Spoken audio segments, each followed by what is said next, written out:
वली दिगर राजा मोहरब नामुदिर सालम कानी अब्दुल कादिर जीलानी वली दिगर राजा मोहरब नामुदिर सालम कानी अब्दुल कादिर कृपा करे राकमुदिर लाद अबु कुतुबे बानी अब्दुल कादिर चित्कार दे बोलूं ना सुबहानल्लाह। सुल्तानुल हिंद ख्वाजा गरीब नवाज बंदा नवाज आता और रसूल ख्वाजा मुईनुद्दीन चिश्ती হাসান সঞ্জারি রহমতুল্লাহ আলাইহি সঞ্জিস্তানের একটা গুহার মধ্যে বসে মুরাকাবার মধ্যে ছিল। কসফের মাধ্যমে গৌসে পাকের এলান শুনে গরিব নওয়াজ গর্দন ঢুকাইয়ে দিয়েছে। হুজুর আপনি খুতবার মাঝখানে হঠাৎ একটা আওয়াজ দিলেন, আপনার কদম আমার কাঁধের উপর মাথার উপরটা কি বললেন? বলে আমার ভক্ত মুরিদ তোমরা বিশ্বাস করাই নাই করো, মহান রব্বুল আলামিন এমন একজন ওলি দুনিয়াতে পাঠাবেন, আমার অনেক বছর পরে আল্লাহ তাকে নির্দেশ দিবেন, ইনি ঘোষণা দিবেন আমি ওনার নাম আব্দুল কাদের হবেন। উনি বলবেন কদমি আলা রাগবাতে কুল্লি ওয়ালিল্লাহ, আমি আব্দুল কাদের কদম সমস্ত আউলিয়া ইকরামের কাঁধের উপর। এই আওয়াজটা আমার কানে অনেক বছর আগে এসে গেল, এই জন্য আমি গ্রহণ করে নিলাম হুজুর আপনার কদম আমার কাঁধের উপর, আমার মাথার উপর।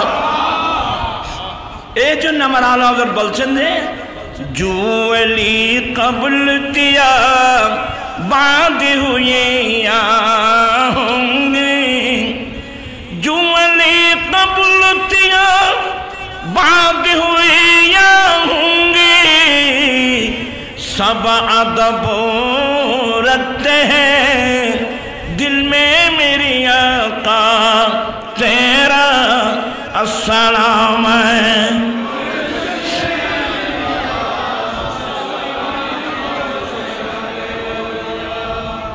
হযরতে শাম্মাদ আব্বাস রাহমাতুল্লাহ আলাইহি ধাক্কা দিয়ে গৌসে পাককে ফেলে দিলেন। তখন তো উনি যে গৌসে পাক এগুলো তো প্রচুর হয় নাই, উনি শাগিরিদ ফেলে দিলেন। হাম্মাদ আব্বাস রাহমাতুল্লাহ আলাইহি আমার হুজুরকে গৌসে পাককে যখন ধাক্কা দিয়ে দিলেন অতি ফেলে দিলেন, অন্যান্য শাগিরিদগুলো দৌড়ে আসছেন, এই তোমরা কই যাচ্ছ? হুজুর আমার ভাই আব্দুল কাদের নদীতে ফেলে গেছে। বলে ফেলছি আমি, উঠানে ওয়ালে তুম কौन हो? ফেলাইছি তো আই, ধাক্কা দিয়ে দিজলা নদীতে ফেলছি আমি, তাকে উঠানে ওয়ালা তোমরা কে? সবাই তাজ্জব। আমার গৌসে পাক বলেন আমি নদী থেকে সাঁতরিয়ে যখন আমি কিনারায় উঠলাম, আমার মনে হচ্ছিল হাড় থেকে মাংস পৃথক হয়ে যাচ্ছে, এমন কনকনে শীত। আমি যখন আসলাম হযরত হাম্মাদ আব্বাস বলেন হ্যাঁ বাবা আমি তোমাকে অনেক কষ্ট দিয়েছি। বলে না হুজুর আপনি আমাকে কষ্ট দেন নাই, আমি আব্দুল কাদেরের গায়ে লেগে আপনার হাতের মধ্যে কষ্ট পেয়েছেন, হুজুর আপনি আমাকে ক্ষমা করে দেন। তো হাম্মাদ আব্বাস লিখতেছে দে আমি আমার জীবনে অনেক ছাত্র মুরিদ পেয়েছি, আব্দুল কাদেরকে আমি পাহাড় সমান মজবুত পেয়েছি। আমরা সবাই জানি আজকের মাহফিলটা গৌসে পাকের স্মরণে এবং হুজুরের স্মরণে। শরীয়তের পাশাপাশি আরেকটা সাবজেক্ট আছে, এটার নাম ইলমে তাসাউফ। আমাদের দেশে এমনও এখনো ক্যাসেট পাওয়া যায় যাদের বক্তব্য হলো আব্দুল কাদের জিলানীকে গৌসুল আজম বলা শিরক, নাউজুবিল্লাহ। এই ধরনের ক্যাসেট এখনো পাওয়া যায়। আসলে ব্যাপার হলো শরীয়তের পাশাপাশি আরেকটা নাম হলো তরিকত, যাকে এলমে তাসাউফ যাকে বলা হয়। তো আমাদের দেশে এই আহলে সুন্নাত ওয়াল জামাত একটি দল আছে, পাশাপাশি যাদেরকে হেফাজত ইসলাম বলা হয়, কওমি ইসলাম, এদের মধ্যেও এলমে তাসাউফ পাওয়া যাচ্ছে। কারণ অলিকুল সম্রাট গৌসে পাককে গৌসুল আজম, গৌসুস সাকলাইন, এই সমস্ত শব্দ শুধু আহলে সুন্নাত ওয়াল জামাতের কিতাবের মধ্যে পাওয়া যাচ্ছে তাই না, কওমিদের কিতাবের মধ্যেও কি পাওয়া যাচ্ছে। যেমন সিরাতে মুস্তাকিম নামক যে বইটা আছে, কিতাবটা আছে, এর লেখক ইসমাইল দেহলভী। তার বাতিল আকীদা সম্পর্কে আমি অনেকবার বলেছি যে ওই কিতাবের মধ্যে লিখছে যে নামা इसी जैसे और बुजुर्गों की खा जनाब रिसालत माँ भी हूँ, अपनी हिम्मत को लगा देना, अपनी बैल और गधे की सूरत में मुस्तगरक होने से बुरा है, नऊज़ुबिल्लाह मिन ज़ालिक। इस सिराते मुस्तकीम नामक एक किताबे लिखছে দে ইসমাইল দেহলভী। এইভাবে ফির বুজুর্গ যদি বা রসুল করিম ইসলাম হয়, নামাজে ধ্যান দেবা, নামাজে ধ্যান ধারণা আসা গরু গাদার ধ্যানের চেয়েও নিকৃষ্ট। নাউজুবিল্লাহ বলছেন যে হয়েছে, আর জোরে বলুন নাউজুবিল্লাহ। হায় হায় হায় হায় হায় হায়। রসুল করিম সাল্লাল্লাহু আলাইহি ওয়াসাল্লামের খেয়াল ধ্যানকে নামাজে গরু গাদার খেয়ালের চেয়ে নিকৃষ্ট বলতে পারে কোনো মুসলমান? এটা মেনে নিতে পারে? আচ্ছা কিভাবে লিখলো? নসিব খারাপ। অথচ যে নামাজে, প্রত্যেক নামাজের মধ্যে রসুল করিম সাল্লাল্লাহু আলাইহি ওয়াসাল্লামকে সম্বোধন করে সালাম দিতে হয়। আত-তাহিয়াতু লিল্লাহি ওয়াস-সালাওয়াতু ওয়াত-তাইয়্যিবাত, এরপর আসসালামু আলাইকা আইয়ুহান নাবিয়্যু ওয়া রাহমাতুল্লাহি ওয়া বারাকাতুহু। প্রত্যেক নামাজের মধ্যে প্রিয় রাসূল সাল্লাল্লাহু আলাইহি সাল্লামকে সম্বোধন করে সালাম দিতে হয়, হে নবী আপনার উপর সালাম, হে নবী আপনার উপর। তাহলে নবীর খেয়াল আসবে কিনা? আরে রসুল করিমের সম্বোধন করে সালাম দিতে হচ্ছে। হ্যাঁ, তাদের মত আরেকটা, এরা বলে আমরা তো নামাজে আমাদের পক্ষ থেকে সালাম দিই না। তো কি করো? বলে ওই যে মেরাজের রাত্রে আল্লাহ নবীকে সালাম দিয়েছে, তো ওই সালামটা আমরা নামাজের মধ্যে সংবাদ পত্রিকার মতো ভরে যাই, খবরের কাগজের মতো ভরে যাই। অথচ আমাদের হানফি মাযহাবের বিখ্যাত কিতাব ফতোয়া শামী, দুররে মুখতার, রদ্দুল মুখতার স্পষ্ট হতবা ওয়ায়ুকসাদু বিআলফাযি তাশাহুদিল ইনশা লাল ইখবার। প্রত্যেক নামাজের মধ্যে ওই ইখবারান সংবাদ পত্রিকার মতো নবীকে সালাম দিয়ে গেলে এটা হবে না, বরং তো ইনশা মুরাদ মানে আমি আমার পক্ষ থেকে আমার দয়াল নবীকে কি দিচ্ছি? সালাম দিচ্ছি। তাহলে কারণ রাসূল করিম ইসলামের তাজিম উম্মতের উপর ফরজ, এমনকি নামাজের ভিতরে উম্মতের উপর কি ফরজ। তো আমি একটু শুধু ধারণা দিচ্ছি, এই বিষয়ে আমার যথেষ্ট আলোচনা আছে। তো এই সিরাতে মুস্তাকিমের মধ্যে ইসমাইল দেহলভী এই রসুলের শানে যে এত বড় একটা গোস্তাখানা শব্দ লিখছে, সেই কিতাবের মধ্যে তালাশ করলে দেখবেন যে প্রায় 8 জায়গায়, কয় জায়গা? প্রায় 8 জায়গায় গৌস আজমকে গৌসুল সকলাইন লিখছে, গৌসুল আজম লিখছেন। এই আহলে সুন্নাত ওয়াল জামাত আরেকটা দল আছে এরা, কিন্তু বাকি যে ইসলামী দল আছে আরো আছে না, ইসলামের নামে দল আছে না, এরা তো ফির মানতেও রাজি নেই, এরা ওলি মানতেও রাজি নেই, এরা তরিকত মানতেও কি নেই, রাজি নেই। তো এই জন্যে ওদের মৌলবীদের ফতোয়া, যাদের কাছে একাডেমিক জ্ঞান বলতে কিছু নেই, সে ফট করে বলে দিল যে আব্দুল কাদেরকে গৌসুল আজম বলা শিরক। তো দলিল কি? দলিল কিছু নেই। কেন? আমরা বলি না ইয়া গৌস আগিস না, দলিল দিচ্ছে। কোথায় দাবা, কোথায় দলিল? সাধারণ পাবলিক কিছু জানে না, বুঝে না, বলে হ্যাঁ হ্যাঁ ঠিক। নাউজুবিল্লাহ বলেন না। প্রাণ পিসাই ভাইদেরকে, আপনারা যারা আমার বক্তব্যটা শুনছেন, আপনারা কয়টা কিতাব দেখছেন আমাকে বলতে পারবেন? তাফসীরে মাজহারি শরীফের মধ্যে আল্লামা সানাউল্লাহ পানিপত্তি রহমতুল্লাহ আলাইহি গৌসে পাক সম্পর্কে অনেক লম্বা আলোচনা করেছেন।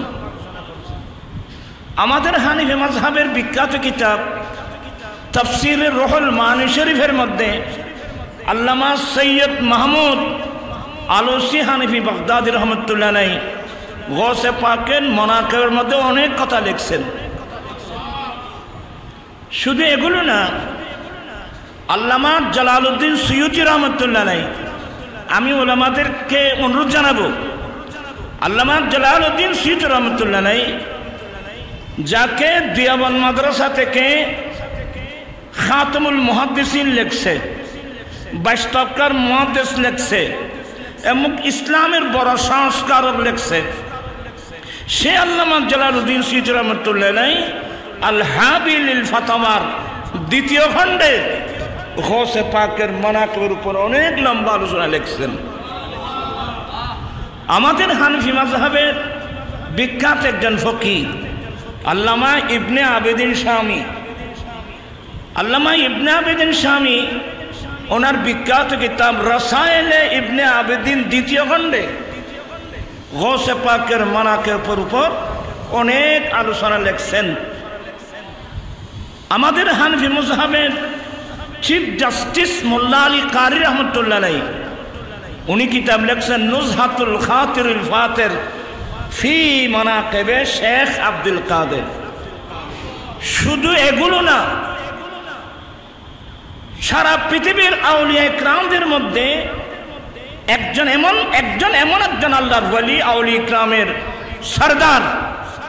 সরদার মানে আমার আলা হযরত বলছেন যে जो वली क़ब्ल तेया बाद हुए या होंगे,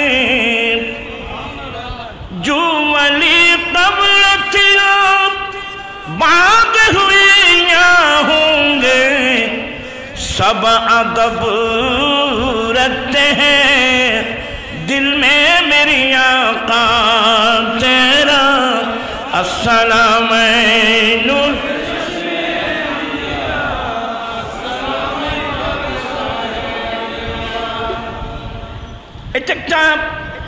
এটা একটা সমুদ্র, এটা একটা আটলান্টিক মহাসাগর।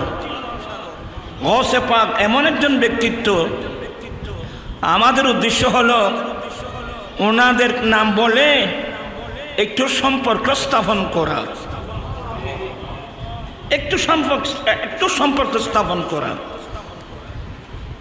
কারণ আল্লাহ বলেন আল্লাহ খিল্লাউ ইয়াউমাইযিন বা'দুহুম লিবাদিন আদুওয়ুন ইল্লাল মুত্তাকিন।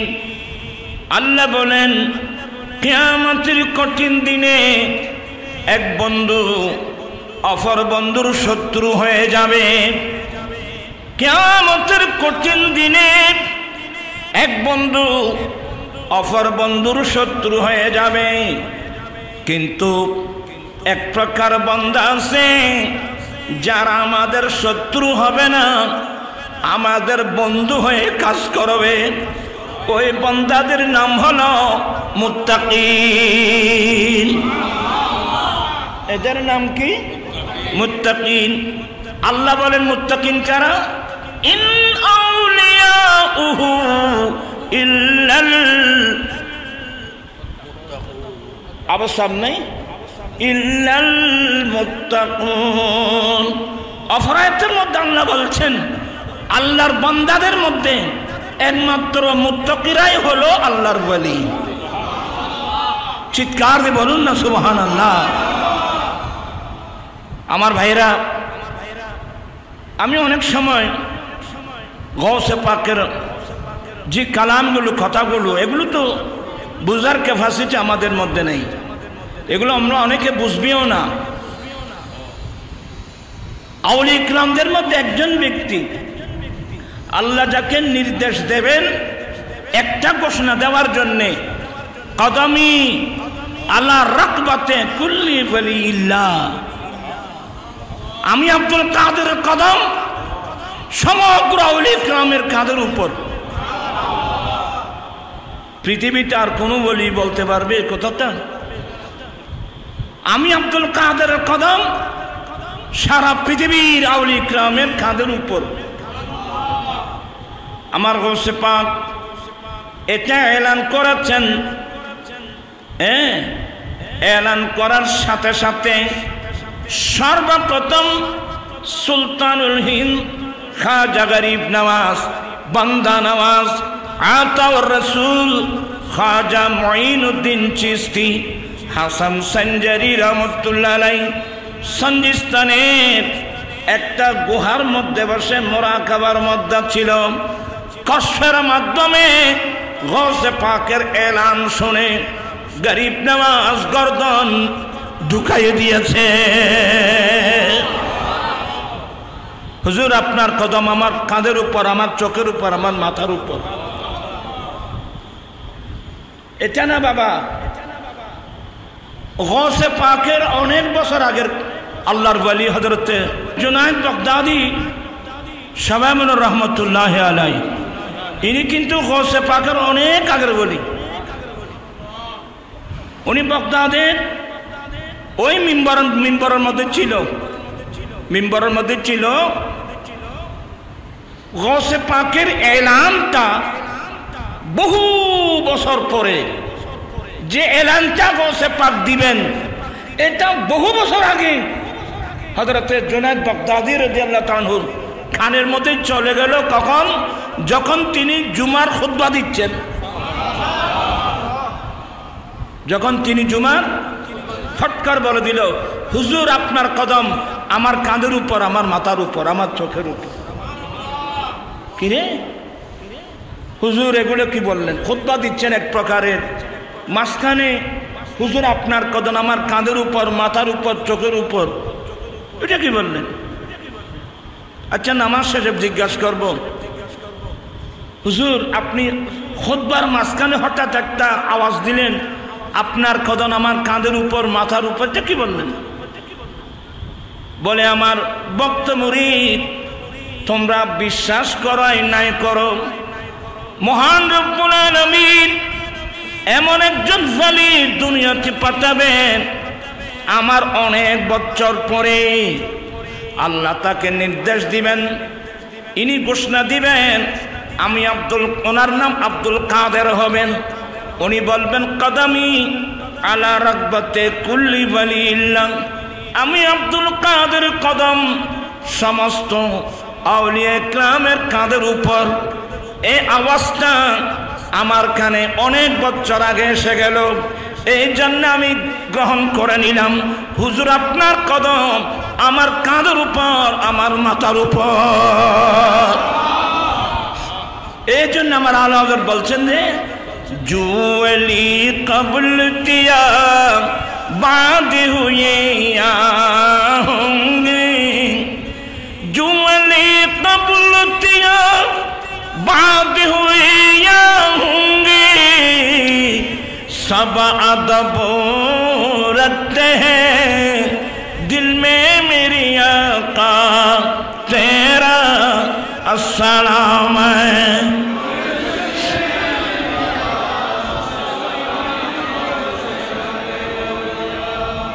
गौसे पाकर खलीफा हजरत सैयदना আলী হাইতি रहमतुल्लाह अलैहि उन्हीं হুজুরের মিম্বরের পাশে ছিলেন। উনি গর্দন ঝুঁকাই দিয়েছেন, হুজুর আপনার কদম আমার কাঁধের উপর, আমার মাথার উপর। তো ভাইজান এগুলো তো মানুষের আকল hayran হয়ে যাবে, মানুষের আকল hayran হয়ে যাবে। আর আপনি আর আমি না, গৌসে পাকের যুগের বড় ওলি, নাম শেখ আহমদ, সবাই বলেন রহমতুল্লাহ আলাইহি। উনি কত বড় আল্লাহর ওলি জানেন? উনি মুরিদানদের বাড়িতে যেতেন বাঘের ফিটে করে। দেখেন ওনার গাড়ি হলো কি, ওনার সওয়ারি, ওনার গাড়ি হলো বাঘ, বনের বাঘ, যে বনের বাঘকে আমরা ভয় করি। আর শেখ আহমদ রহমতুল্লাহ আলাইহি সেই বাঘের ফিটের মধ্যে করে মুরিদানদের বাড়িতে যেতেন। ইনি কিন্তু হ্যাঁ ওনার কদম সমস্ত বলিদের কাঁধের উপর। এটা কেমন দেখেন, উনি পর্যন্ত বুঝেন, উনি তো আল্লাহর বড় জবরদস্ত বলি। যে লোকটা বাঘের ফিটে করে মুরিদানদের বাড়িতে যায়, এবার বলুন তো আপনি উনি কত বড় আল্লাহর বলি? বনের হিংস্র জন্তু যার নিয়ন্ত্রণে থাকে, উনি কত বড় আল্লাহর বলি শেখ আহমদ রহমতুল্লাহ আলাইহি। তো উনি এটাকে সহজে মেনে নেন নাই। তো উনি একদম কি করলেন, বলে আমি হুজুরের দরবারের মেহমান হব। একটু মনোযোগ সহকারে শুনেন, এগুলো আপনারা বাহাজাতুল আসরার কিতাবের মধ্যে পাবেন। এখানে একটা মসলা মনে রাখবেন, আমার দয়াল নবীর হাদিস যেভাবে সনদান এসেছে, আউলিয়া ইকরামদের মধ্যে একজন ব্যক্তি গৌসে পাকের প্রত্যেকটা কথা, গৌসে পাকের প্রত্যেকটা কারামত বা সনদ, আন ফুলান আন ফুলান আন ফুলান আন ফুলান বা সনদ, আপনি বাহাজাতুল আসরার কিতাবটা করলেন, দেখবেন যে গৌসে পাকের প্রত্যেকটা কারামত, গৌসে পাকের প্রত্যেকটা কালাম, কাজকর্ম সনদান মুন্তকাল হয়েছে। সুবহানাল্লাহ ওয়া বিহামদিহি। এখানে সন্দেহ করার কোনো সুযোগ নাই। আল্লাহু আকবার। আমার ভাইরা, আমি কি বলতে চেয়েছিলাম আপনারা বুঝে আসছে? শেখ আহমদ রহমতুল্লাহ আলাইহি এনার একটা আদর্শ হলো, কেউ যদি ওনাকে দাওয়াত দেয়, তো দাওয়াত দেওয়ার সময় উনি বলে দিতেন, ভাই আমাকে তো দাওয়াত দিচ্ছ, আমাকে তো তোমরা রুটি মাংস খাওয়াবে, কিন্তু আমার বাঘকেও খাবার দিতে হবে। হুজুর আপনার বাঘের খাবার কি? হয় যে গোটা একটা ছাগল দিতে হবে, অথবা দুম্বা দিতে হবে, অথবা গরু দিতে হবে। উজুর খানার সে মুজুর খানা বাড়ি গিয়ে দিদি কথা বলছেন। এখানে হলো কি, এগুলা শেখ মুহাক্কিক দেহলভী নকল করছেন, মোল্লা আলী কারি নকল করছেন, আল্লামা জালালউদ্দিন সুয়ুতী জমানার বড় বড় মুহাদ্দিসিন ইকরাম নকল করছেন। গেলেন শেখ আহমদ রহমতুল্লাহ আলাইহি গৌসে পাকের দরবারের মেহমান হলো, বাইরে তাবর টাকলেন। তো খাদেমের মাধ্যমে সংবাদ পাঠিয়েছেন যে আমি হুজুরের দরবারের আজকে মেহমান। কারণ গৌসে পাক ইনি তো হাসানি এবং হুসাইনি উভয় দিক দিয়ে নজিবুত্তর হয় আওলাদ রসুল, রসুল করিম সাল্লাল্লাহু আলাইহি ওয়াসাল্লামের আওলাদ। তো আমার নবীর একটা বংশীয় ঐতিহ্য মেহমানদারকে কি করা, মেহমানদারি করা। মেহমানদারি কাকে বলে, কয় প্রকার, কি কি, এগুলো মুস্তাফার আদর্শের মধ্যে পাওয়া যাবে। আমরা তো মেহমানদারিও জানি না। হ্যাঁ, সামনে বললে বেশি হয়ে যাবে, অত অনেকে বেশি হবে না, ঠিকই। এই হুজুরের দরবারে এসে চোখে যা দেখেছি মেহমানদারি কাকে বলে। এগুলো বংশীয় তর্কা, কোরআন হাদিস তো আছেই। সে বিধর্মী হোক, সে যেই কেউ হোক, এই দরবারের মাহফিলে কত মুয়াজ্জিন আসছে, কত মসজিদের মুয়াজ্জিন আসছে, হুজুরের হাদিয়া না নিয়ে কি যেতে পারছে? এগুলো যেতে পারে নাই। এই আদর্শ কোথায় পাবে? এগুলো সরকারে তো আলম ইসলামের দরবারে পাওয়া যায়, এটা মিরাসই আসতে হবে। যাই হোক, বললে অনেক কিছু দেরি হয়ে যাবে।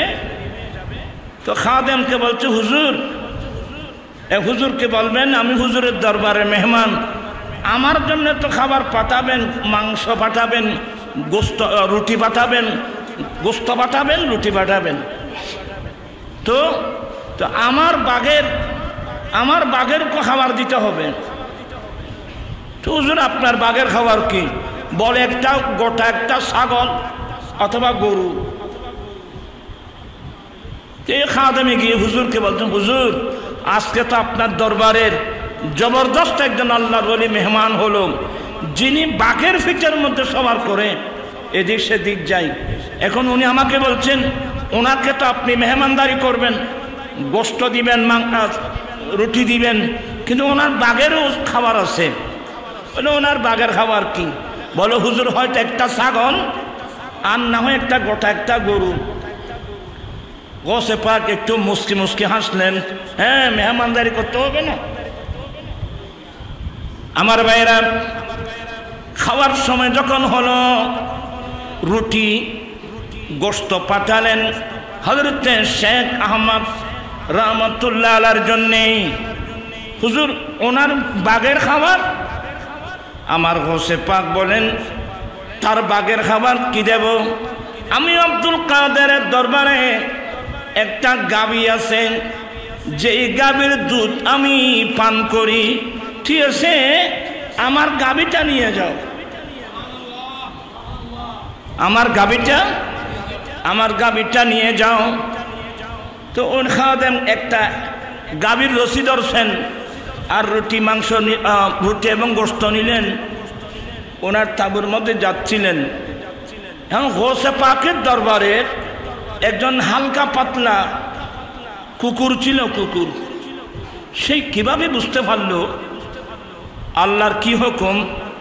সেই দুর্বল কুকুরটাও গাভীর পিছনে পিছনে যাচ্ছে। আবার অনেকজনের কুকুরের কথা বললে সে সহজে বিশ্বাস করবে না। এই জন্য একটা ধারণা দিচ্ছি, কোরআন শরীফ একটা সূরা আছে, সূরাতুল কাহাফ।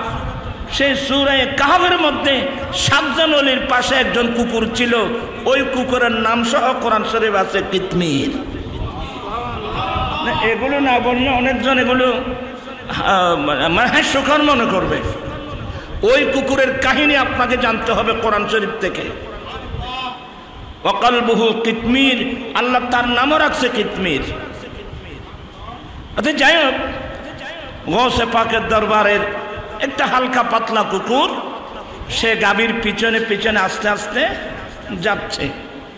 আমার ভাইয়েরা, যখন তাঁবুর মধ্যে পৌঁছে গেল, হুজুর এই রুটি গোস্ত আপনার খাবার, আর হুজুর গৌসে পাকের যে একটা গাভী, হুজুর যে গাভীর কি পান করেন। তখন কিন্তু ওই যুগে আল্লাহর ওলি বলেন, বড় আলেম বলেন, মুহাদ্দিস বলেন, ওদের ঘরের মধ্যে কি থাকতো? গাভী থাকতো, দুধ পান করা, দুধের জন্য। দুধ অনেক ভালো জিনিস। আমার ভাইয়েরা বলে, হুজুর আপনার বাঘের জন্যে হুজুরের গাভী দিয়ে দিয়েছে, এটা হুজুরের গাভী, যে গাভী থেকে হুজুর দুধ পান করেন, এটা দিয়ে দিয়েছেন। শেখ আহমদ রহমতুল্লাহ আলাইহি ইঙ্গিত দিলেন, এবার এটা তোমার খাবার। তো বাঘের একটা ধর্ম হলো স্বাভাবিক অবস্থায় খেতে পারে না, সে ফুলতেছে, ফুলতে ফুলতে এমন ফুলা ফুলল, এক্ষুনি গাভীর উপর আক্রমণ করবেন। হঠাৎ বিজলির মতো দেখা গেল গৌসে পাকের দরবারের হ্যাংলা পাতলা কুকুরটা এমন ভাবে বাঘের উপর হামলা করলো, বাঘের নাড়ি বুড়ি বের করে দিয়েছে। এই জন্য আল্লাহ বলছেন যে শের কো খতরে মে লাতানি কুত্তা তেরা, शेर को खतरे में लातानी कुत्ता तीरा। শেখ আহমদ আশ্চর্য হয়ে গেলেন, ওই দিনে চিনতেছেন আমি কার দরবারে আসলাম, আমি তো মারাত্মক ভুল করেছি, আমি তো গৌসে পাককে চিনি নাই। যে দরবারের একটা হেংলা টাংলা কুকুর পর্যন্ত আমার বাঘের নারী বুড়ো ফেলে দেয়। আরে আমার তো যথেষ্ট বেয়াদবি হয়ে গেল। শেখ আহমদ দৌড়ে গিয়ে গৌসে পাকের কদমে পড়ল, হুজুর আমি বেয়াদবি করেছি, হুজুর আমাকে মাফ করে দেন। তা আমি আপনাদেরকে বোঝাতে চাচ্ছি বাবা, গৌসে পাক এমন একজন ব্যক্তি যাকে সেই যুগের অনেক অলিরা পর্যন্ত চিনে নেই, অনেক ঘটনার পরে চিনতেছিল। তা আমরা কি বুঝবো, আমরা কি বলেন তো? আমরা তো এনে আব্দুল কাদের জিলানী বলে ফেলতেছি, কিন্তু জামানার বড় বড় মুহাদ্দিসিন, জামানার বড় বড় মুফাসসিরিন ওনার কত আদব করে ওনার নাম নিয়েছেন। এই যে মজমুয়ে সালাওয়াতুর রাসূল কার খাজা আব্দুর রহমান চৌরবী রহমতুল্লাহ আলাইহি, এই মজমুয়ে সালাওয়াতুর রাসূলের মধ্যে গৌসে পাকের কি কি আলকাব ব্যবহার করছেন আশ্চর্য হয়ে যাবেন। কথা বুঝছেন? 3-4 পাতা শুধু গৌসে পাকের আলকাব লেখা হয়েছে। ওয়ালিদিগের রাজা মহারাজ নামুদির সালাম কানি আব্দুল কাদের জিলানী, ওয়ালিদিগের রাজা মহারাজ নামুদির সালাম কানি আব্দুল কাদের কৃপা করে রাকমুদির লাগ অগো কুতুবে বানি আব্দুল কাদের। চিৎকার দিয়ে বলুন না সুবহানাল্লাহ। আজকে আমি যেটা বোঝাতে চাচ্ছি, এই বলির এই গৌসে পাকের সম্মান আমরা কিভাবে বুঝবো? আমি কয়েকটা জিনিস তুলে ধরবো। গৌসে পাক গিলান শহর থেকে যখন বগদাদ গেলেন, হুজুরের একজন শেখ হাম্মাদ আব্বাস রহমতুল্লাহ আলাইহি, হুজুরের শেখের মধ্যে একজন শেখ হাম্মাদ আব্বাস রহমতুল্লাহ আলাইহি একদিন শীতের মৌসুম, সঙ্গে আলী হাইতি রাদিয়াল্লাহু তাআলা বকা ইবনে বতু হুজুরের এই ভক্ত মুরিদ খলিফা গৌসে পাকের সঙ্গে ছিল। যেতে যেতে দিজলা নদী পার হবে। কোন নদী? ওরান কথা খেয়াল করতে দেখবেন না। হুজুর দিজলা নদী পার হবেন, আমার গৌসে পাকের সঙ্গে আছেন। বয়স তখন বেশি না, 17-18 এই বয়সের। হযরত হাম্মাদ আব্বাস রহমতুল্লাহ আলাইহি আপনার কয়েকজন খলিফা সঙ্গে নিয়ে, সঙ্গে আমার গৌসে পাক ছিল, দিজলা নদী পার হচ্ছেন। হঠাৎ করে হযরত হাম্মাদ আব্বাস উনি ডান হাতে আমার গৌসে পাককে ধাক্কা দিয়ে নদীর মধ্যে ফেলে দিয়েছিল। খড় ফেলে দিল। এই যুগ পারিব না, ইয়া তোর সরকার আইন করছে দে খনর ছাত্রের মারিতে কেন লেখাপড়ার দূরত শেষ। হ্যাঁ, আগে আর মুরব্বী হলো হজুর আর ফুয়াবো সামরান বেসায় আর দেন তাই হইব। ইয়া মুরব্বী হল হজে না না আর নাতির রোয়া রোয়া গোস্ত লাইব মারিতে কেন দরবুস সিবিয়ান কাল মাহফিল বুস্তান ছাত্রদেরকে লেখাপড়ার জন্যে আদব শিক্ষা দেওয়ার জন্যে ছাত্রদেরকে ব্যত্রাঘাত করা মানে বাগানের মধ্যে পানি ডালা বাগানের মধ্যে কি ডালা পানি ডালা আমাদের যে সমস্ত আসাতে দেখলাম আমাদেরকে মারছিলেন তন্মধ্যে একজন আল্লামা আরকানী সাহেব রহমতুল্লাহ আজকে ওনার কথা কদম কদম বলতে আমরা বাধ্য হয়েছি এমন উস্তাদ কোথায় পাবো দিন রাত পড়াতেন কোনোদিন কোনো ছাত্র থেকে একটা ফান পর্যন্ত খাই নাই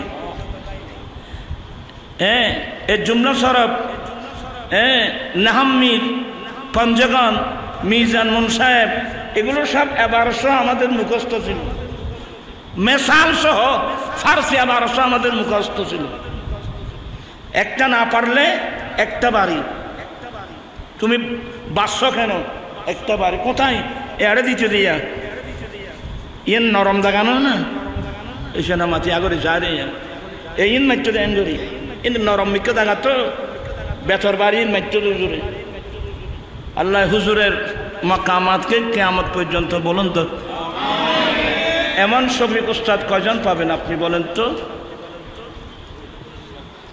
হায় হায় হায় হায় হায় যাই হোক হযরতে হাম্মাদ আব্বাস রহমাতুল্লাহ আলাইহি ধাক্কা দিয়ে গোসে পাককে ফেলে দিলেন তখন তো উনি যে গোসে পাক এগুলো তো প্রচুর হয় নাই উনি সাগরিদ ফেলে দিলেন হাম্মাদ আব্বাস রহমাতুল্লাহ আলাইহি আমার হুজুরকে গোসে পাককে যখন ধাক্কা দিয়ে দিলেন অতি ফেলে দিলেন অন্যান্য সাগরিদগুলো দৌড়ে আসছেন এই তোমরা কই যাচ্ছ হুজুর আমার ভাই আব্দুল কাদের নদীতে ফেলে গেছে বলে ফেলছি আমি উঠানে वाले तुम कौन हो ফেলাই তো আই ধাক্কা দিয়ে দিজলা নদীতে ফেলছি আমি তাকে উঠানে वाला তোমরা কে সবাই তাজ্জব আমার গোসে পাক বলেন আমি নদী থেকে সাঁতরিয়ে যখন আমি কিনারায় উঠলাম আমার মনে হচ্ছিল হাড় থেকে মাংস পৃথক হয়ে যাচ্ছে এমন কনকনে শীত আমি যখন আসলাম হযরত হাম্মাদ আব্বাস বলেন হ্যাঁ বাবা আমি তোমাকে অনেক কষ্ট দিয়েছি বলে না হুজুর আপনি আমাকে কষ্ট দেন নাই আমি আব্দুল কাদেরের গায়ে লেগে আপনার হাতের মধ্যে কষ্ট পেয়েছেন হুজুর আপনি আমাকে ক্ষমা করে দেন তো হাম্মাদ আব্বাস লিখতেছে দে আমি আমার জীবনে অনেক ছাত্র মুরিদ পেয়েছি আব্দুল কাদেরকে আমি পাহাড় সমান মজবুত পেয়েছি এই যুগত ফিরিদুনি মুরিদ গরম ফেলাইতে সিদ্ধত ছিলেন যে বাসায় ফেললাই ও তো নিজে ফেলাই দেন আরে হ্যাঁ তো হলো কি জানেন আমার ভাইয়েরা একসময় আমার গোসে পাক বাগদাদের একটা কবরস্থান যে কবরস্থানের নাম মকবরায়ে সুনিস আপনার আল্লামা ইবনে খাল্লাকান রাহমাতুল্লাহ আলাইহি লিখতেছেন এই মকবরায়ে সুনিস নামক এটা এমন একটা কবরস্থান যে কবরস্থানের মধ্যে 5000-এর ঊর্ধ্বে আল্লাহর ওলি দফন হয়েছে হযরত জুনায়েদ বাগদাদীর মাজারও সেই কবরস্থানে এমনকি হযরতে আহমদ ইবনে হাম্বল আমার গোসে পাক মযহাবের মধ্যে হাম্বলি মযহাবের অনুসারী গোসে পাক মযহাবের মধ্যে হাম্বলি মযহাবের অনুসারী আহমদ ইবনে হাম্বল রাহমাতুল্লাহ আলাইহি ওনার মাজারও সেই কবরস্থানে এবং গোসে পাকের ওই যে হাম্মাদ আব্বাস রাহমাতুল্লাহ আলাইহি হুজুরের শেখের মধ্যে একজন ওনার মাজারও সেই কবরস্থানে হযরতে আলী হাইতি বর্ণনা দিচ্ছেন আলী হাইতি এবং বাকা ইবনে বতু রাহমাতুল্লাহ আলাইহি এরা বর্ণনা দিচ্ছেন একদিন আমরা সকালবেলায় হুজুর আমাদেরকে নিয়ে বের হয়েছেন, সোজা চলে গেলাম ওই বাগদাদের ঐতিহাসিক কবরস্থান মকবরায়ে সুনেজের মধ্যে গেলাম। তো হুজুর একটা মাজারের সামনে জিয়ারত করছেন, আমরা হুজুরের পিছনে আছি। জিয়ারত করার পর গৌসে পাক এমনভাবে হাত উঠালেন, এত লম্বা মুনাজাত করলেন, ইয়ার দেশ তো হুজুর কত নাই রে, জিয়ারত করাতে হুজুরের মিকেনি, মুনাজাত করাতে ফিস দিকে হুজুর, এই ধরনের কিছু আছে না? আমি একটা মশলা বলি, দোয়ার কেবলা, নামাজের কেবলা খানায় কাবা। নামাজের কেবলা কি? খানায় কাবলা। দোয়ার কেবলা খানায় কেবলা, খানায় কাবা নয়। দোয়া যেদিকে ইচ্ছা সেদিকে পড়তে পারেন। আমি এখানে বসছি, এখানে দোয়া করতে পারবো। ইমাম সাহেব নামাজ ফিরিয়ে, নামাজের সালাম ফিরিয়ে আমাদের দিকে, মুক্ত দিকে ফিরিয়ে বসছেন, মুনাজাত করছেন। কোন দিকে? আমাদের দিকে ফিরে। মুনাজাত আপনি যেদিকে সেদিকে করতে পারবেন। হ্যাঁ, মুনাজাতের কেবলা, মুনাজাতের কেবলা কেবলা নয়, মুনাজাতের কেবলা হলো আসমান। মুনাজাতের কেবলা কি? এই জন্য আমার নবী কি করতেন? আমার নবী মক্কায়ে মুআজ্জামা থেকে আমার নবী যখন মদিনে পাকে আসলেন, আমার নবীর অন্তর চাচ্ছিল মক্কাকে কেবলা বানাতে। আমার নবী প্রায় 16.5 মাস পর্যন্ত মদিনাতুল মুনাওয়ারায় গিয়ে ওই বাইতুল মুকদ্দাসের দিকে নামাজ পড়তেন, কিন্তু নবীর অন্তরে ছিল খানায়ে কাবাকে কেবলা বানানো। কতদিন? আমার নবী প্রত্যেক নামাজের সময়, নামাজ পড়ার সময় বারবার নূরানি চেহারা আসমানের দিকে করতেন। কোন দিকে? আসমানের দিকে করতেন।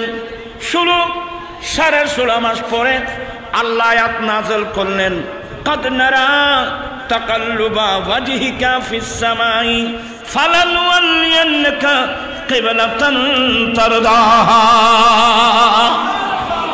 মেহবুব, আপনি মনের কি কল্পনা জল্পনা নিয়ে বারংবার নূরানি চেহারা আসমানের দিকে করছেন, আমি আল্লাহ সব দেখে আছি।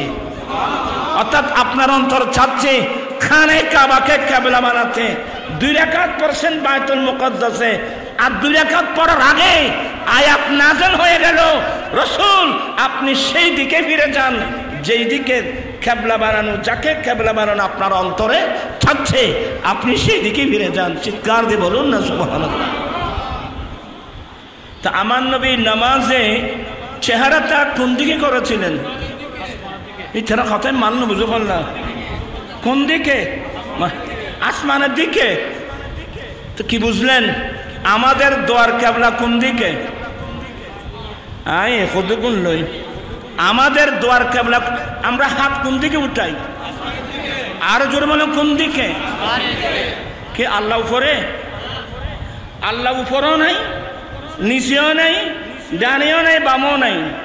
আল্লাহ কোথায়? আল্লাহ যেখানে আছে সেখানে। কেউ যদি মনে, আমাদের দেশে কিছু মানুষ আছে উপরওয়ালা, এ ধরনের কথা বলে না, এ শব্দ কোনোদিন বলবেন না, এটা যে ভুল শব্দ।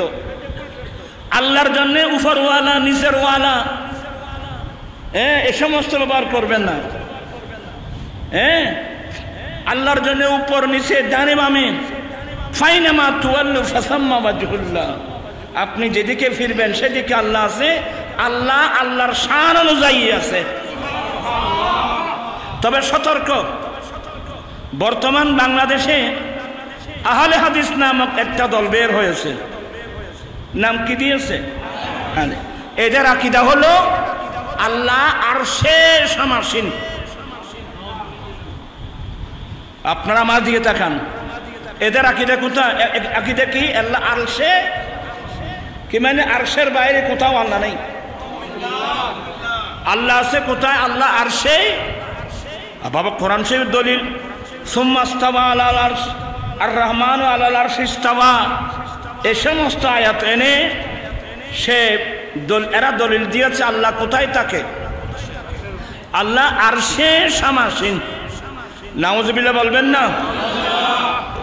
তো হুজুর আয়াতগুলো আল্লামা জালালউদ্দিন সুয়ুতি তার একটা উসুলের তাফসীরের কিতাব আল ইতকান ফি উলুমিল কোরআন, এই কিতাবের মধ্যে এই আয়াতগুলোকে আয়াতি মুতাশাবাহা বলা হয়েছে। এগুলো আয়াতে মুতাশাবাহা, এগুলোর অর্থ আল্লাহ ছাড়া কেউ জানে না, এগুলো দিয়ে দলিল দেওয়া চলবে না। এদের আকীদা হলো আল্লাহ কোথায়, আল্লাহ আরশে। মানুষ এবারে মরা মানুষ কতক্ষণ, আল্লাহ আরশে। একটা বই দেখছে, আরো কত লেখছে আল্লাহ জানে, কোরআন সুন্নাহর দর্পণে। বইয়ের নাম কি? কোরআন সুন্নাহর দর্পণে। এই বইটা নিয়েছিল জামিয়ার পাশে কমিলানের একটা মাদ্রাসা আছে না, দারুল মারিফ, দারুল মারিফের পাশে লাইব্রেরি থেকে বইগুলো নেওয়া হয়েছে। কি নাম? কোরআন সুন্নাহর দর্পণে। এই বইটা লেখছে আহলে হাদিস। শুধু আল্লাহ যে আরশের উপরে থাকে, আল্লাহ আরশে সমাসীন। আকীদা বুঝা বড় মুশকিল। আমি একবার দিনাজপুর গিয়েছিলাম, ওইখানে অনেক আহলে হাদিস কিন্তু আমার ভক্ত, অনেক আহলে হাদিস আমার ভক্ত। ওই যে সোনার মদিনার, একবার সোনার মদিনার ভাবন। তো এক মাহফিলের মধ্যে আমাকে একটা প্রশ্ন দিল, হুজুর আল্লাহ কোথায় থাকেন? আমি তো প্রশ্ন দেখা মাত্রই আমি বুঝতে পেরেছি এরা কোন লাইনের মানুষ। কারণ আহলে হাদিসের এমন একটা দল, এদের আকীদা হলো আল্লাহ আরশে সমাসীন, আরশের বাইরে কোথাও নাকি আল্লাহ নেই। আমাকে প্রশ্ন করলো, আমি ধন্যবাদ দিলাম, আপনাকে বড় ধন্যবাদ, প্রশ্ন করার কারণে আপনাকে ধন্যবাদ। ভাইজান আপনি বলছেন যে আল্লাহ কোথায় থাকেন। আমাদের দেশে একদল আছে, এদের আকীদা হলো আল্লাহ আরশে সমাসীন। বলে হ্যাঁ হুজুর। বলি ভাইয়া আমি কোরআন হাদিসের দলিল দিলে আপনারা বুঝবেন না, আপনারা সাধারণ পাবলিক মানুষ। আমি এমন একটা উত্তর দেব সেগুলো বুঝে আসবে। বলে হুজুর বলেন। আমি বললাম আল্লাহ ছাড়া যা কিছু আছে সবগুলো আল্লাহর সৃষ্টি। আল্লাহ ছাড়া যা কিছু আছে, আরশ এটা আল্লাহর সৃষ্টি, কুরসি এটা একটা আল্লাহর সৃষ্টি। এক কথায় আল্লাহ ছাড়া যা কিছু আছে সবগুলো আল্লাহর সৃষ্টি। হ্যাঁ হুজুর এটা তো সব কিছু আল্লাহর সৃষ্টি। আমি বললাম ভাইয়া আরশ যেটা বলছেন এটাও তো আল্লাহর একটা সৃষ্টি। আরশ যেটা আছে এটাও তো কি? তা আপনি বললেন যে আল্লাহ কোথায় আছেন, কোথায় থাকেন। এই আরশ বানানোর আগেও আল্লাহ যেভাবে ছিল এখনো সেভাবে আছে। কারণ আরশ এটা একটা আল্লাহর সৃষ্টি, তো এটার আগেও তো স্রষ্টা ছিল। তো আরশ বানানোর আগে আল্লাহ যেভাবে ছিল এখনো সেভাবে আছে। এক উত্তরে খালাস, আর দ্বিতীয় প্রশ্নের উত্তর আর প্রশ্ন নাই। প্রাণপ্রিয় সাহেব ভাইরা বিনয়ের সাথে বলবো, পড়ুন আমানতু বিল্লাহি কামা হুয়া, মানে আমি আল্লাহর উপর ঈমান আনলাম। এই মানুষই নেই পেলাম মাথা দিয়ে, আমি আল্লাহর উপর ঈমান আনলাম। কোন ধরনের আল্লাহ? কামা হুয়া, আল্লাহ যেমন তেমন। কথা বলছেন না কেন? আমি আল্লাহর উপর ঈমান আনলাম কেমন? আল্লাহ যেমন, আল্লাহ যেমন তেমন। আমরা যে মুনাজাত করে হাত উঠাই, কারণ আমার আল্লাহ ডাইরেক্ট বলছেন ওয়াফিস সামাই রিজকুকুম, বান্দা তোমাদের রিজিক তো আসমানে। আমরা আসমানের দিকে হাত উঠাই, কারণ কিবলা, দোয়ার কিবলা হলো আসমান, নামাজের কিবলা হলো হচ্ছে কি আল্লাহর ঘর খানে কাবা। এটা নামাজের কিবলা বাবা। দোয়ার কেবলা, দোয়ার কেবলা তো আসমান। সাবধান, আল্লাহ উপরে আছে এই জন্য হাত উপরে উঠাচ্ছি, এটা ভুল।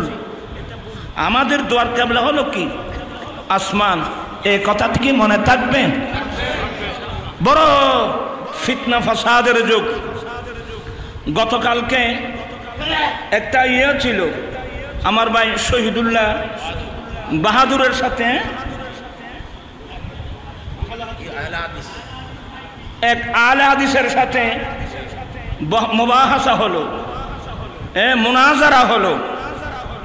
দোয়া করবেন আল্লাহ যেন আলহামদুলিল্লাহ আমাদের এই শহীদুল্লাহ বাহাদুর এগুলো আমাদের ভবিষ্যৎ আল্লাহ তার হায়াতের মধ্যে আল্লাহ কোটি কোটি বরকত দান করে। শুধু একটা হাদিস নিয়ে, আনা মদিনাতুল ইলমি ওয়া আলিয়ুম বাবুহা। এই কিতাব কোথায় কোথায় আছে, নাম রাখছে আলা হাদিস, কোন কোন কিতাব আছে সেটাও জানে না। আমার ভাই যথেষ্ট শহীদুল্লাহ বাহার যে উত্তর দিয়েছেন তার জন্য এগুলোই কি কথা বলছেন না, তার জন্য এগুলোই। এরা আলে হাদিস এমন নাম রাখছে, এরা জাল হাদিস কাকে বলে, জয়ীব হাদিস কাকে বলে, মুনকর কাকে বলে, মুনকর কোন প্রকারের হাদিস, জাল হাদিস কাকে বলে, এরা জয়ীব হাদিসকে জাল হাদিস বলে বলে কথা বলছেন। আর মুনকার হাদিস এটা জয়ীফের একটা অংশ। এভাবে এখন চিন্তা করলাম যে না, আমি আরেকবার একটু লাইভে আসবো, কোথায় কোথায় হাদিসটা আছে। এরা জানেও না কোথায় কোথায় হাদিসটা আছে। তো ইনশাল্লাহ আমার ভাই শহীদুল্লাহ বাহার আজিজের আমি অন্তর করে দোয়া দিচ্ছি। তাদের জন্য একজনেই কি, তাদের জন্য একজনেই যথেষ্ট। আল্লাহ ছেলে তার হায়াতের মধ্যে, এলমের মধ্যে, আমলের মধ্যে, তাকওয়ার মধ্যে আল্লাহ কোটি কোটি বরকত দান করুন। আমাদের ছেলেরাই যথেষ্ট। এ হাদিস কোথায় আছে, কোন কোন কিতাব আছে, সনদের মধ্যে কোথায় কি আছে, এরা মনে করছে আলে হাদিস, এরা সব কিছু জানে। সুন্নিরা এমনি কিছু জানে না। আমরা এমন হাদিসের কিতাব দেখব যে হাদিসের কিতাব এরা নামও শুনে নাই। কথা বুঝছেন? তারপরে দোয়া করব আল্লাহ সবাইকে হেদায়েত নসিব করুক। কাউকে তুচ্ছ তাচ্ছিল্য করা আমাদের স্বভাব নয়। আহলে সুন্নাত ওয়াল জামাতের স্বভাব হলো মানুষের কাছে জিনিসটা কি করা, সঠিক জিনিসটা তুলে ধরা, যাতে জাতির জিনিসটা বুঝতে পারে। গতকালকের এটা ঠকিয়ার মতো হলো, এটা কি বল আমি তো বুঝি না। ওরা শব্দে বুঝছো, ডঙ্গরে করতে পারো ডিভাইড নেই, আমি এগুলো বুঝি না। আর অন্য ফুরন তাকাইলে মানুষ বাদে আমি দেখছি তো অনেকক্ষণ হাসলাম। আমার আজিজের আমি শহীদুল্লাহ বাহাদুরকে অনেক দোয়া দিলাম এবং আলে হাদিস এদের জন্য দোয়া করছি। আল্লাহ যেন হেদায়েত নসিব করে, আল্লাহ যেন সঠিক বুঝতে যেন আল্লাহ দান করে। জিয়ারত করব আল্লাহর ওলির মাজারকে সামনে নিয়ে, এটা আমার রসুলের সুন্নত। জারান নবিয়্যু সাল্লাল্লাহু আলাইহি ওয়াসাল্লাম, আবু হুরায়রা বর্ণনা দিচ্ছেন, একদিন রাসূল নবীর আম্মি জান মা আমেনা রাদিয়াল্লাহু তাআলা আনহার জিয়ারতে গিয়েছেন। কখন জানেন? হুদায়বিয়ার সময়। আমার নবী 1000 সাহাবা کرامদেরকে নিয়ে মক্কায় যাচ্ছিলেন উমরা হজের জন্য। হুদায়বিয়া নামক স্থানে বাধাপ্রাপ্ত হলেন, চুক্তি হলো, সন্ধি হলো। এবছর নবী বলেন এহরাম খুলে ফেলো। ফারুক আজম তো মুহাব্বত, ইয়া রাসূলুল্লাহ আমরা কি সত্য ধর্মের উপর নাই, কেন আমরা এহরাম এখানে খুলে ফেলবো? বলো ওমর এহরাম খুলে ফেলো, যার কাছে হাদি আছে কোরবানি করো। আগামী বছর ইনশাল্লাহ আমরা হজ করার জন্য, উমরা করার জন্য আসবো। অনেক লম্বা জিনিস। ওইখানে সন্ধি হলো। সন্ধির পরে 1000 সাহাবা নিয়ে এসেছিলেন আল্লাহর ঘরখানায় কাবা তাওয়াফ করতে। উমরা হজ করতে বাধাপ্রাপ্ত হলেন, মনের মধ্যে কিছু ব্যথ আছে। আমার নবী চিন্তা করলেন, আল্লাহর ঘরের তাওয়াফ তো এবছর করতে পারলাম না, এবার আমি হুদায়বিয়া থেকে মদিনায় যাওয়ার পথে আমার আম্মি জান মা আমেনা রাদিয়াল্লাহু তাআলা আনহার জিয়ারত করতে যাব। আমাদের দেশে ওই আরেক দল আছে, আমার নবীর মা বাবাকে কাফের বলে। দেখেন এমনি কি মুসলমান, আমার নবীর মা বাবাকে বলছেন উনি নাকি কাফের অবস্থায় মারা গেছেন। আচ্ছা, এই পর্যন্ত আমার নবীর মা বাবা মোমেন, আমার নবীর আম্মা মোমেনা ছিল, এটার উপর এ পর্যন্ত কতগুলো কিতাব লেখা হয়েছে, তো এরা তো দেখেও নাই। আল্লামা জালালউদ্দিন সুয়ুতি রাহমাতুল্লাহ আলাইহি মাসালিকুল হুনাফা একটা কিতাব না কয়েকটা কিতাব লিখছেন। আমার নবীর মা বাবা মোমেন ছিল, সুবহানাল্লাহ। আমার আলা হযরত কিতাব লিখছেন, আমি কয়টা কিতাবের নাম বলবো। আমার নবীর মা বাবাকে যারা কাফের বলে, আচ্ছা আমার নবীর অন্তর শান্তি পেয়েছে না আঘাত পেয়েছে? ছেলের মতো ছেলে হলে কেউ যদি নিজের মা বাবাকে গালি দেয়, গালিটা কিন্তু ছেলের গায়ের মধ্যে পড়ে। আচ্ছা, মুসলমান হয়ে নবীর মা বাবাকে কাফের অবস্থায় মারা গেছে। আসলে বড় দুঃখনীয় বিষয়, আমার নবীর মা বাবা কাফের অবস্থায় মারা যায় নাই, কুফরের যুগে মারা গিয়েছেন। কোন যুগে? কুফরের যুগে। আমার নবীর মা বাবা কাফের ছিল না। আরে আমার সহিহ riwayat, যে রাষ্ট্রের মধ্যে কোনো মুসলমান থাকবে না, কমসে কম সে রাষ্ট্রের মধ্যে আল্লাহর গজব থেকে বাঁচার জন্য কমসে কম 7 জন মুমিন থাকতে হবে। কয়জন মুমিন থাকতে হবে? 7 জন মুমিন থাকতে। এদের ব্রেন শর্ট। এরা বলতেছে যে রসুল মা বাবা মারা গিয়েছে, তখন তো নবীর নবুয়ত প্রকাশ পাই নাই। আচ্ছা, নবীর নবুয়ত প্রকাশ পাই নাই বুঝলাম, তো আমার নবী মা মারা গেলেন, বাবা মারা গেলেন, তো আপনি বলছেন কুফরের অবস্থায় মারা গেছে। তা আমার নবীর দাদা যান আজ পর্যন্ত কেউ লেখে নাই আমার নবীর দাদা যান যে কাফের অবস্থায় মারা গেছে, এ কথা তো লেখে নেই, যিনি খানায় কাবার মুতাল্লি ছিলেন। আরে ঈসা আলাইহিস সালামকে চতুর্থ আসমানে উঠাই নেওয়ার পর থেকে 570 বছর পর্যন্ত আল্লাহ পৃথিবীর জমিনে কোনো নবী রাসূল পাঠান নাই। তো 570 বছরের মধ্যে সবাই কি কাফের ছিল? সবাই কি মুশরিক ছিল? আরে ওরা মিল্লাত ইব্রাহিমের উপর ছিল। আমার নবীর বাবা মুমিন, আমার নবীর আম্মা জান মুমিনা। মুশরিক হলে নবী জিয়ারত কিভাবে করতে গেলেন? কারণ আল্লাহ তো ডাইরেক্ট কোরআন শরীফ, লা তুসাল্লি আলা আহাদিম মিনহুম মাতা আবাদা ওয়ালা তাকুম আলা কবরিহি। হে রাসূল, যারা চিরস্থায়ী মরা ওদের জানাজা নামাজ পড়বেন না, ওদের কবর পাড়েও দাঁড়াবেন না। তাহলে স্পষ্ট হয়ে গেল আমার রসুল যখন হুদায়বিয়ার সন্ধি করে মক্কা মদিনা যাওয়ার সময় আম্মি জানের কবরে গেলেন। আবু হুরায়রা বর্ণনা দিচ্ছেন, আমার নবী 1000 সঙ্গে সাহাবা ছিলেন। ফাকবালা আলা ওয়াজহিহা, আমার নবী মায়ের চেহারা বরাবর দাঁড়ালেন, মায়ের চেহারা বরাবর দাঁড়ালেন। চেহারা বরাবর দাঁড়িয়ে আমার নবী 2 চোখের পানি ছেড়ে দিলেন।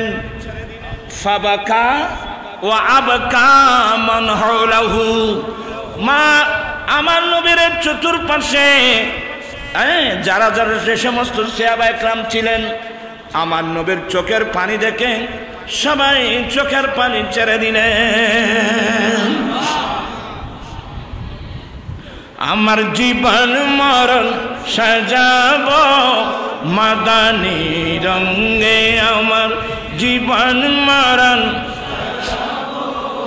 মাদানী সেই রঙে রঙিন হলে আল্লাহ রাসূল থাকবি আমার সঙ্গে, আমার জীবন মারান। আপনারা বিরক্ত হচ্ছেন আমি বুঝতে পারছি, এই কথা বলে আমি শেষ করে দিচ্ছি।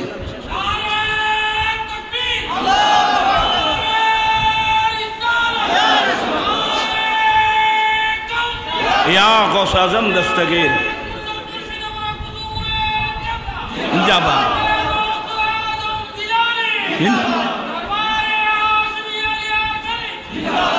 মারহাবা, জিন্দাবাদ জিন্দাবাদ। সালাতুন ইয়া রাসূলুল্লাহ আলাইকুম।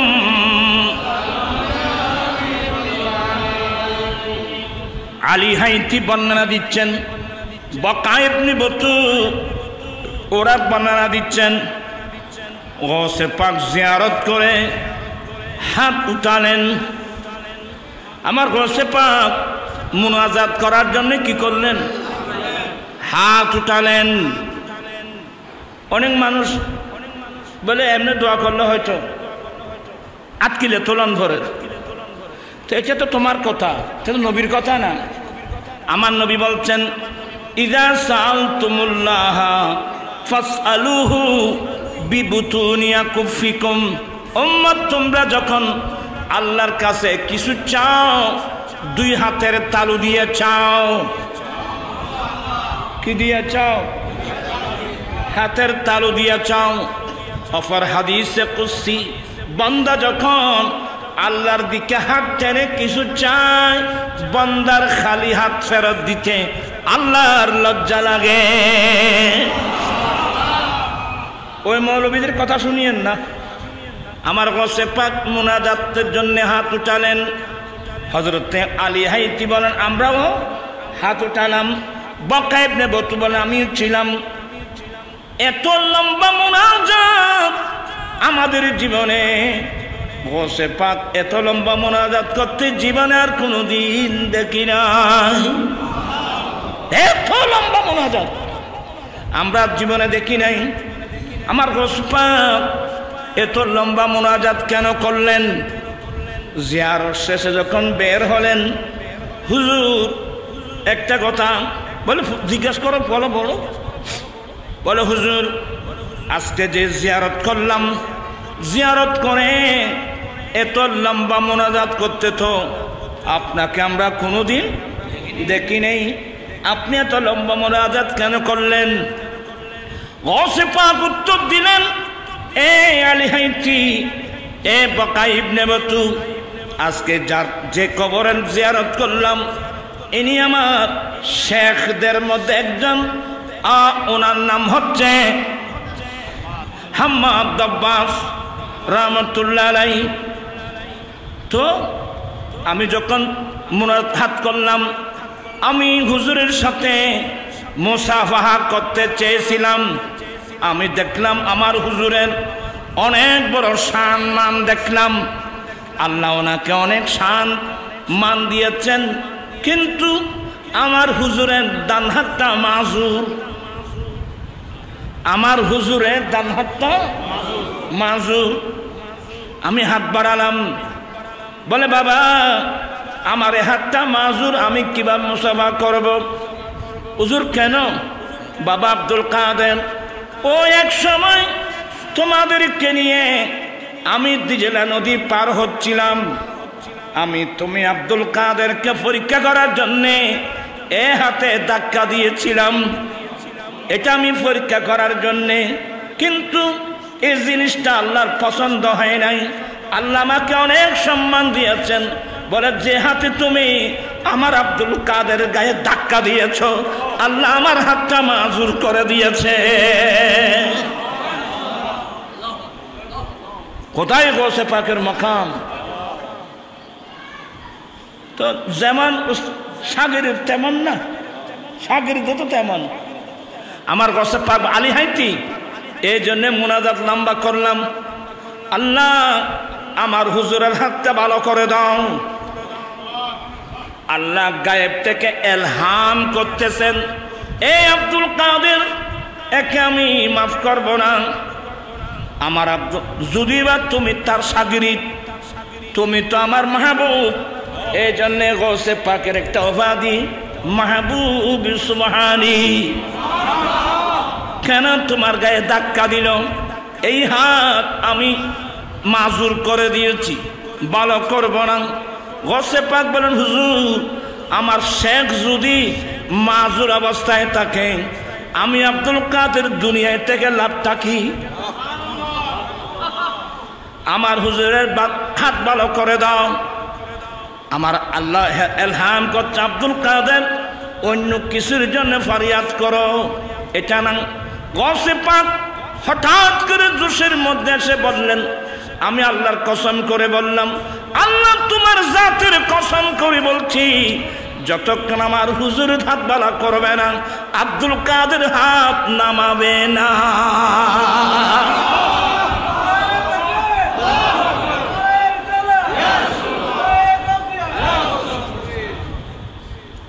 বলে বাবা এতক্ষণ তো মোনাজাত করেছি, আমার আল্লাহ অনেক কান্নাকাটি করেছি আল্লাহর দরবারে।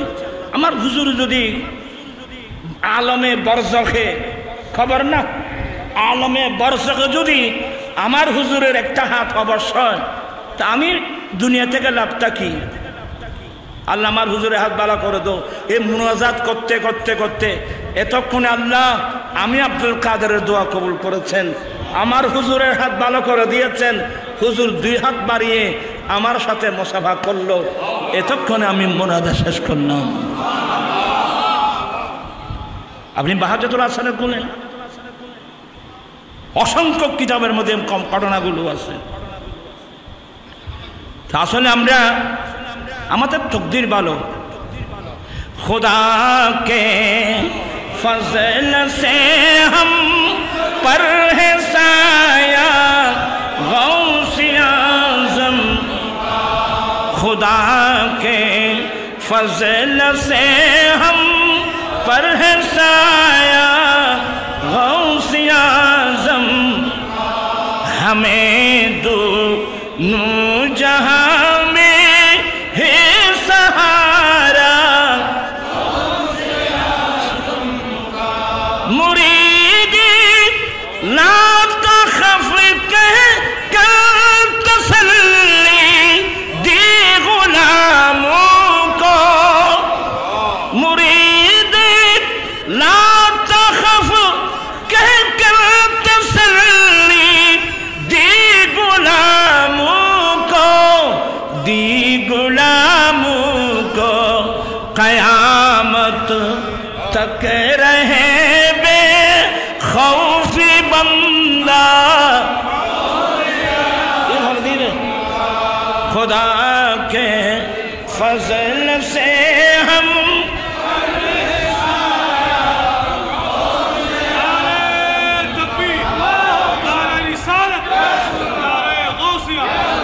अदा शुक्राना हूँ क्यों कर खुदा का गौसे आज़म बनाया मुझको पैदा करके शैदा गौसे आज़म किया हक ने अज़ल से मुझको शैदा गौसे आज़म का, अरे क़यामत तक रहे बे खौफ बंदा, क़यामत तक रहे हर सर पे सौदा गौसे आज़म का। हमरा खुशी न, अल्लाह अकबर।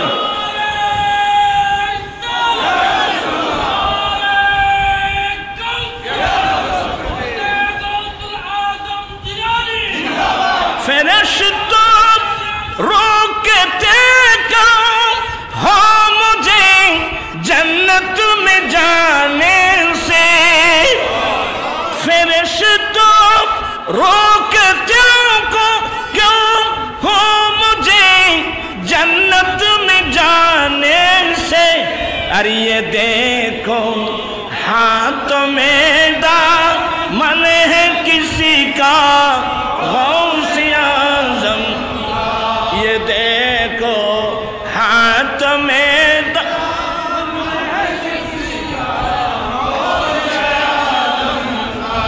अज़ीज़ों कर चुको तैयार जब मेरे जनाजे को, अज़ीज़ों कर चुको तैयार जब मेरे जनाजे को, तू लिख के दे ना कफन पर नाम वाला गौस खुदा के फज़ल।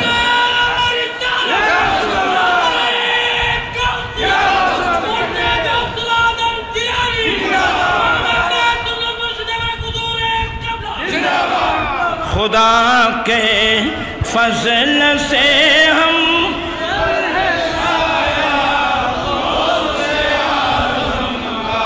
हमें दोनों जहां में ही सहारा।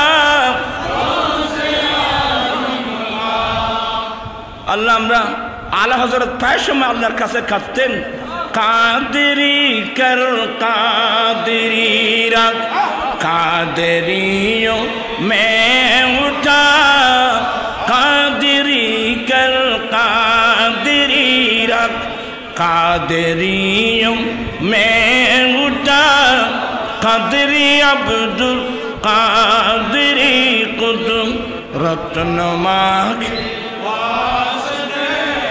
আল্লাহ তোমরা আমরা সবাইকে কাদেরি বানিয়ে দাও, কাদেরীদের সঙ্গে রাখিও, কাদেরীদের সঙ্গে কিয়ামতের মাঠে এ হুজুর কামলার সঙ্গে আমাদেরকে কিয়ামতের মাঠে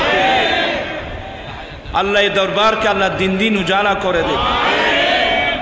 এমন কিছু বিষয় আছে এগুলো কিন্তু ওরা বুঝবে না, এগুলো বুঝার জন্যে তরিকতপন্থী লোক হতে হবে, ইলমে তাসাউফ সম্পর্কে জানতে হবে, ইলমে তাসাউফ। শেখ মুহাক্কিক দেহলভী কত বড় কিতাব লিখছেন জানেন? শেখ মুহাক্কিক দেহলভী বলছেন যে এই পর্যন্ত তাসাউফ শব্দের 2000-এর ঊর্ধ্বে ডেফিনিশন আছে, 2000-এর ঊর্ধ্বে ইলমে তাসাউফ।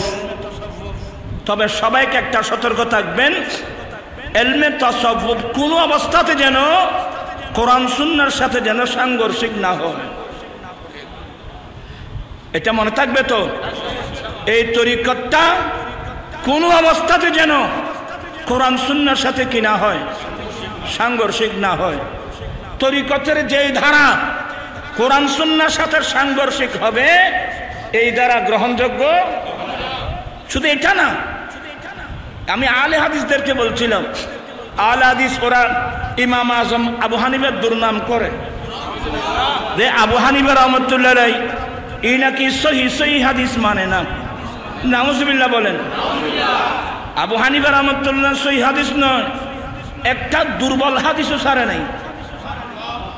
আলা হযরত একটা দুর্বল হাদিসও, একটা দুর্বল জয়ীফ হাদিসও মোকাবেলায় কিয়াসকে কোনোদিন প্রাধান্য দেয় নাই, হাদিসকে প্রাধান্য দিয়েছেন। তবে হ্যাঁ, ওই হাদিস যে হাদিস একেবারে সনদান মতনান একেবারে বিশুদ্ধ, কিন্তু সেই সহি হাদিস যদি আল্লাহর কোরআনের সাথে কি হয়, সাংঘর্ষিক হয়, সেই সহি হাদিস আসি হিসেবে আমরা তেলাওয়াত করব, তার হুকুমের উপর আমরা আমল করতে পারবো না। যেমন হাদিসে মুসাররাত, বুখারী হাদিস, হাদিসে মুসাররাতের উপর, হাদিসে মুসাররাত একটা দুইটা না, ইমাম বুখারী কয়টা হাদিস আনতে দেখেন বুখারী শরীফে, কিন্তু হাদিসে মুসাররাত এটা ফাতাদু আলাইহি বিমিসলি মা তাদা আলাইকুম, এই আয়াতের সাথে সাংঘর্ষিক হওয়ার কারণে ওই হাদিসের উপর আমাদের আমল নাই, আল্লাহর কোরআনের উপর আমল কি আমল আছে। এজন্য অত্যন্ত সতর্ক, বড় ফিতনা ফাসাদের যুগ। যে হাদিস সহি কিন্তু এটা যদি কোরআন শরীফের সাথে কি হয়, সাংঘর্ষিক হয়, এটা সহি হলেও এটার উপর আমল করা যাবে না। ঠিক তদ্রূপ যে তাসাউফ তরিকতের যে সাবজেক্ট, তরিকতের যে ধারা কোরআন হাদিসের সাথে কি বাসবে, সাংঘর্ষিক হবে, সেই তরিকতের ধারার উপর আমরা আমল করতে পারবো না। সহিহ তরিকার উপর আল্লাহ আমরা সবাইকে আমল করার তৌফিক দান করুক। আলহামদুলিল্লাহ, এই দরবারের মধ্যে পর্যন্ত হুজুর কাবলা বাজান কাবলা থেকে আরম্ভ করে আমি তো সব দেখছি, কোরআন সুন্নাহর সাথে সাংঘর্ষিক হয় এই ধরনের কোন তাসাউফের দ্বারা এই দরবারের মধ্যে ইনশাআল্লাহ নাই। আমি স্পষ্ট ভাষায় বলতে পারবো। এবার যে সমস্ত তরিকতের মধ্যে এই তাসাউফকে আর একটা মশলা মনে রাখবেন, আলা হযরত একটা কিতাব লিখছেন যে শরীয়তের উপর তরিকতকে কোনো অবস্থায় প্রাধান্য দেওয়া যাবে না। শরীয়তের উপর তরিকতকে কি দেওয়া যাবে না, প্রাধান্য দেওয়া যাবে না। সবসময় রাসূল পাকের শরীয়তকে প্রাধান্য থাকবে, তরিকত তার তাবে হিসেবে কাজ করবে। আল্লাহ পাক আমাদের সবাইকে এই সহিহ মাসলাগুলো বুঝার আল্লাহ সবাইকে তৌফিক দান করুন।